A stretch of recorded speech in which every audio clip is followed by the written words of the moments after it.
সকলোকে নৱৰাত্ৰিৰ শুভকামনা জনালো। আজি নৱৰাত্ৰিৰ প্ৰথমটো দিন আৰু আজি মাক পূজা কৰা হয় শৈলপুত্ৰী ৰূপে। গতিকে শৈলপুত্ৰী ৰূপে তেওঁক কিয় পূজা কৰা হয় সেই কাহিনীটো জানিব লাগিব। গতিকে আজি সেই কথাখিনিয়ে কৈ দিওঁ। তাৰ আগতে মই কৈ দিওঁ যে মই কোনো ধৰ্ম প্ৰচাৰক নহয়, কিন্তু সকলো ধৰ্মৰ অন্তৰ্নিহিত কাহিনীবিলাক জনাৰ ইচ্ছা মোৰ খুব, আৰু সেইকাৰণে মই পঢ়োঁ আৰু মই পঢ়ি যিখিনি জানিছোঁ সেইখিনিহে আপোনালোকক কৈছোঁ। আৰু যদি তাত কিবা ভুল হৈছে আপোনালোকে ক্ষমা কৰিব, আৰু যদি তাতকৈ বেছি কিবা আপোনালোকে জানে তেতিয়াহ'লে নিশ্চয় জনাব। ঠিক আছে, এতিয়া আহোঁ কাহিনীটোত। আজি হ'ল শৈলপুত্ৰী ৰূপে নৱৰাত্ৰিৰ প্ৰথমটো দিনত মাক পূজা কৰা হয়। কিয় কৰা হয়? শৈলপুত্ৰী মানে হ'ল শিলৰ পুত্ৰী, পুত্ৰী মানে কন্যা। পৰ্বতৰাজ হিমালয়ক শৈল ৰজা বুলি কোৱা হয়। শিলৰ ৰজা হিমালয়, আৰু হিমালয়ৰ পুত্ৰীয়ে হ'ল পাৰ্বতী। সতীক বিচাৰি মহাপ্ৰভু যেতিয়া ব্যাকুল হৈছিল আৰু তেওঁ যেতিয়া ধ্যানত বহিছিল, তাৰ আগতেতো আগৰ কাহিনীখিনি মই কৈছোঁৱেই যে সতীৰ দেহটো তেওঁ কান্ধত লৈ ঘূৰি ফুৰিছিল। সৃষ্টিত হাহাকাৰ লাগিছিল, আৰু বিষ্ণুৱে তেওঁৰ সুদৰ্শন চক্ৰেৰে তেওঁৰ শৰীৰৰ প্ৰতিটো অংগ কাটিছিল, আৰু য'ত তেওঁৰ শৰীৰৰ অংগ পৰিছিল তাতে এটা এটা পীঠস্থানৰ সৃষ্টি হৈছিল। তাতে এগৰাকী দেৱীৰ উৎপত্তি হৈছিল, আৰু তাতে এটা ৰূপত মহাপ্ৰভু থাকি গৈছিল। সুন্দৰ কাহিনীবিলাকে আমাৰ জনমানসত, আমাৰ সনাতন ধৰ্মীসকলৰ অন্তৰত এতিয়াও ভক্তি আৰু শ্ৰদ্ধাৰ ভাৱ এটা কঢ়িয়াই ফুৰিছে। মহাপ্ৰভুৰ দেহৰ সকলো মহাপ্ৰভুৰ দেহত থকা সতীৰ সকলো অংগ যেতিয়া বিষ্ণুৱে টুকুৰা টুকুৰকৈ কাটি কাটি পেলাইছিল দেহত, তেতিয়া শেষৰ অংগটো পৰাৰ পিছত মহাপ্ৰভুৰ দেহটো পাতল হৈ গৈছিল, আৰু তেওঁ ভস্মাচল পাহাৰত জিৰণি লৈছিল, আৰু তাতেই তেওঁ ধ্যানত বহিছিল। কোৱা হয় দুৰন্ত ৰাজন্ম প্ৰেমিক হ'ল মহাপ্ৰভু, যাক পোৱাৰ বাবে সকলোৱে যাৰ দৰে স্বামী পোৱাৰ বাবে সকলোৱে মনে প্ৰাণে প্ৰাৰ্থনা কৰে। জীৱনে মৰণে তেওঁৰ দৰে স্বামী এজন পোৱাটো সঁচাকৈ সৌভাগ্যশালী। কাৰণ প্ৰিয় নাৰীৰ বাহিৰে মহাপ্ৰভুৱে কেতিয়াও কোনো নাৰীৰ প্ৰতি আকৰ্ষিত হোৱা নাছিল। যিমানে চলনা নকৰক কোনো নাৰীৰ প্ৰতি তেওঁ আকৰ্ষিত হোৱা নাছিল। আৰু সতীৰ বাবে তেওঁ দুখ আৰু ক্ৰোধত ভাগি পৰি সৃষ্টিৰ ফালে পিঠি দিছিল। আৰু তেতিয়া সকলোৱে মিলি সতীক পাৰ্বতী ৰূপে শৈলৰাজ হিমালয়ৰ ঘৰত পুনৰ জন্ম লভাৰ কাৰণে আলোচনা কৰি সতীক পুনৰ জন্ম দিছিল হিমালয় ৰাজত। তাতে পাৰ্বতী ৰূপে তেওঁ জন্মগ্ৰহণ কৰিছিল, আৰু শেষত সেই পাৰ্বতীৰ লগতে মহাপ্ৰভুৰ বিয়া হৈছিল। সেইকাৰণে আজিও আমাৰ জনমানসত এটা বিশ্বাস আছে যে যদি নাৰী পুৰুষ বিবাহ পাশত আবদ্ধ হয়, যাগ যজ্ঞ কৰি যদি বিবাহ পাশত আবদ্ধ হয়, তেতিয়াহ'লে 7 জনমলৈ সেই বান্ধন অটুট থাকে। মৃত্যুৰ পিছতো পুনৰ জন্মৰ পিছত আৰু বিবাহ, এনেকৈ 7 জনমলৈ সেই বান্ধন অটুট থাকে। যা হওক, কৈ আছিলোঁ ভস্মাচল পাহাৰত জিৰণি লোৱাৰ কথা। ভস্মাচল পাহাৰত তেওঁ জিৰণি লৈছিল, আৰু সৃষ্টিত তেতিয়াও হাহাকাৰ লাগিছিল। যদি সৃষ্টিকৰ্তাই যদি ধ্যানত মগ্ন হৈ থাকে, বিৰহ বেদনাত মগ্ন হৈ থাকে, তেতিয়াহ'লে সৃষ্টিত আউল লগাটো স্বাভাৱিক। গতিকে তেওঁৰ ধ্যান ভগ্ন কৰাৰ কাৰণে কামদেৱক পঠিয়াইছিল দেৱতাসকলে।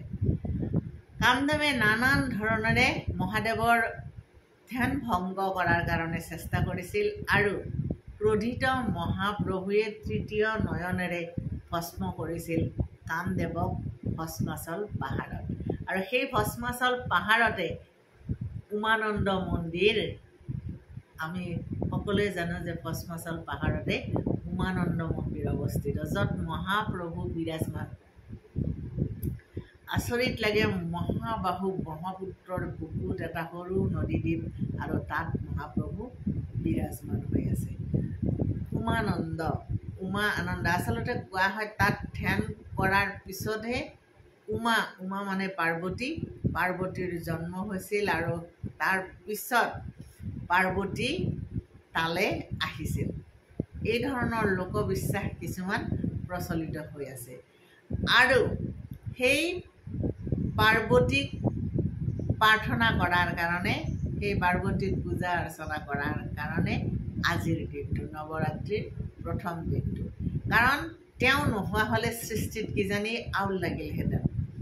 পাৰ্বতীয়ে পুনৰ জন্ম লৈ মহাপ্ৰভুৰ সৈতে মিলন নহ'লে সৃষ্টিয়ে নহ'লহেঁতেন। কাৰণ শিৱ আৰু পাৰ্বতীৰ মিলনৰ পিছত সৃষ্টিৰ আৰম্ভণি হয়। সৃষ্টিৰ যি সোঁত, সেই সোঁত শিৱ পাৰ্বতীৰ মিলনৰ পিছতেই হয়। আৰু সেই সোঁত আজিও চলি আছে। আৰু সেইকাৰণে কোৱা হয় যে আমি প্ৰত্যেকেই ঈশ্বৰৰ সন্তান।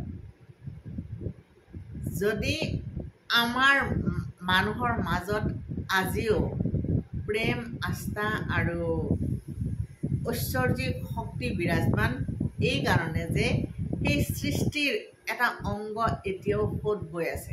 সেই সৃষ্টি শিৱ পাৰ্বতীয়ে আৰম্ভ কৰা এই বিশ্বজগতৰ সৃষ্টিৰ মূল সোঁতটো আৰম্ভ হৈছিল আৰু এতিয়াও সেই সোঁত প্ৰবাহিত হৈ আছে।